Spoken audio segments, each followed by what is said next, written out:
Speaking to the Telegraph, Simon, he's been open up about his time at Manchester United, and maybe more specifically where and when it went wrong. He says, my relationship with the former chief executive, Ed Woodward, was good. Good as in the personal point of view. Even now, we send an SMS. What is that, a text message? Short message service. That's lovely. But from a professional point of view, it was not the best. I am who I am. I am a football man. Ed comes from a different background, and what Ten Hag has in his time at Manchester United, I didn't have. I didn't have that level of support. I didn't have that level of trust. So I left sad because I felt I was in the... You can see, you can hear it already. You can hear the bias already. That's why Simon just laughed. beginning of a process. Anyway, the process didn't happen, and we all know that that was it and it was time up. What's your take on that? I mean, he's suggesting that... Our take is you're a clown. Just put on your yellow fucking tie, bruv, because we know you still work for them, man. Ten Hag's got something at a different time that he didn't have in his time with Woodward, which probably isn't far off the mark. But he didn't help himself at the end, did he? Jose's a winner, and he won at United. Mourinho. It depends what he is suggesting. Is he suggesting that the inclusion of Jim Radcliffe and the refocusing and the recalibrating of a clearly failing recruitment network that didn't give him what he wanted at the time because he wasn't fit for purpose under Ed Woodward is now being fixed, and Ten Hag is the beneficiary of that? Is he saying that the last 2 years that's been a situation as well, that Ten Hag's got more benefits? I'm not entirely sure what he's saying, but either which way, what he's criticising is the lack of support that he got. And when you think about the Mourinho, and I don't agree with the fact that Jose stayed in a hotel up in Manchester and that sort of stuff was allowed. I think he should have been based up in Manchester and been focused on the job that he was doing there. But a lot of the things that are happening at Manchester United in terms of the culture of the football club going down the Swanee, with players doing what they think they can do when they want to do it, how they want to do it, and not recognising the kind of club they're playing for.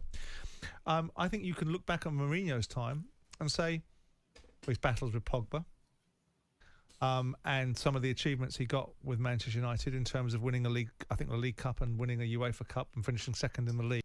That's right. 2 trophies and then finishing second. That's not bad. Were probably relatively decent achievements. And whether his behaviour at the end was darker than it needed to be, and perhaps his attitude and disposition with the media, because I think when you think about Mourinho, he creates a very clandestine spirit inside football clubs. He gets people all against the world. It's all against the world. And I kind of like that. I think Arteta's done that with Arsenal a little bit. I like that. That's good. That's good.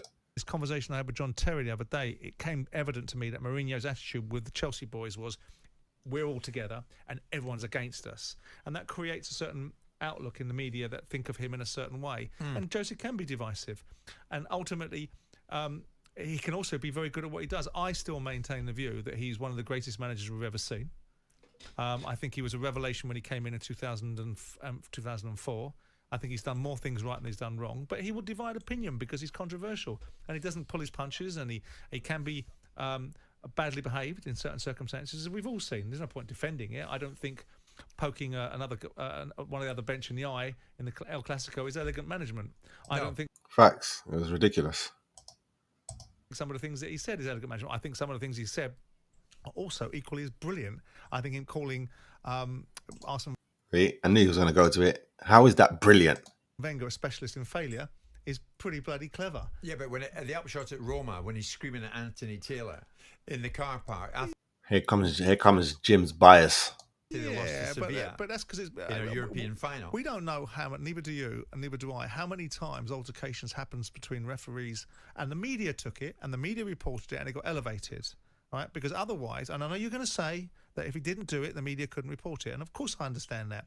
But when we start talking about Anthony Taylor being assailed at the airport, it's A, because of Mourinho's behaviour, it's also because it was made into a song and dance by the media as well. Otherwise no one would be aware of it. But Mourinho shouldn't have done it. There was no song and dance by the media. No, Mourinho... Yes, there was a song and dance. You lot tried to make it out like Mourinho did something criminal, like he should be locked up.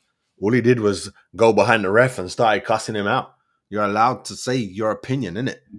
Yeah, me. It's unfortunate that the ref had his family there. That's unfortunate. You know what I mean? It wasn't a good look. It didn't look good. But it's 2 grown-ass men having a debate. Then they buck up again somewhere else. Like, what do you want out of life? Mourinho brought it on. There was a song and dance. No, Jim, I have seen managers tear strips off referees in corridors, and it's never found its way into the media. I have seen that, right? So it happens all the time. Look at Jim. Yeah, trying to think of a comeback. You got nothing, bruv. But Josie did it in public in a car park. Because Mourinho's done it. Yeah. And I've seen it done in public places. No, but he chose to do it publicly in that car park. Well, who was there? It was it. That's stupid. He chose to do it in the car park. Like he spent months going, you know what? When the referee does something that I don't like, I'm gonna find him in an airport car park somewhere. I'm gonna make sure that people are filming. Dickhead. But he chose. Man saw him and then went. The reaction. Who was there? Who was there? Who was there in his public car park that listened to it? Umpteen people filmed it. Right, okay. So what we're saying is that an altercation... Because Josie knew it would get into the public domain. Are we saying that grown men can't have an altercation? Is that what we're saying? No, we're not saying that. So, yes, that's what Jim is saying. He's an idiot. That's exactly what he's saying. But what did it lead to? It led to a pile-on at the airport, which involved Anthony Taylor's family. So basically, grown men behaviour get excused. Individual grown men that can take their own reactions to things are excused by the fact that Mourinho had a go at a referee. That's the reasons why. That's bias. So yeah, he didn't reply. Just So me and you can have an argument, and then you have to excuse the idiot over there who wants to, I don't know, throw bricks at us, at one of us. No, I take responsibility for me, you take responsibility for you, and they take responsibility for them. Especially, even if I say, throw bricks at him, he's still going to jail. He ain't going to be, he told me to throw a brick. You don't get off that way. You're not a child. I don't even know if children will get off with that.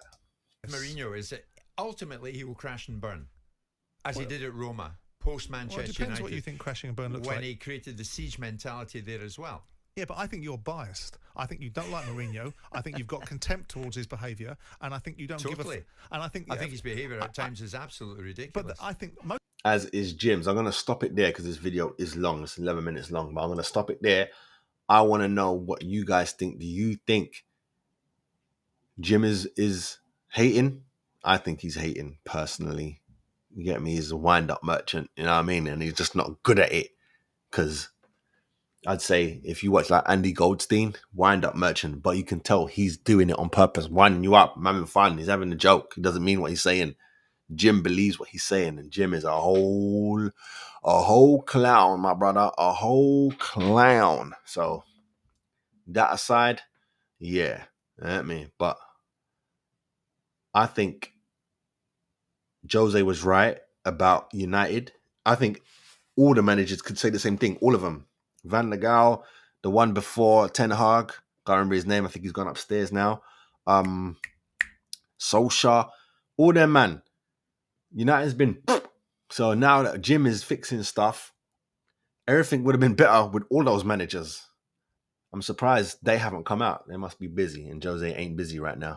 You know me? But that's that. Let me know what you're talking about in the comments to that. Let me know what you're saying about Jim as well. You can go and watch that full clip. You can see it there. Simon Jordan clashes with Jim over Jose Mourinho behavior. Go check that out. Next up, we're gonna see Simon talking smack about Forest. Let go. My name's Andrew Clark, former Premiership player. This is Bar Level. What's up, people? Make sure you like and subscribe to the channel.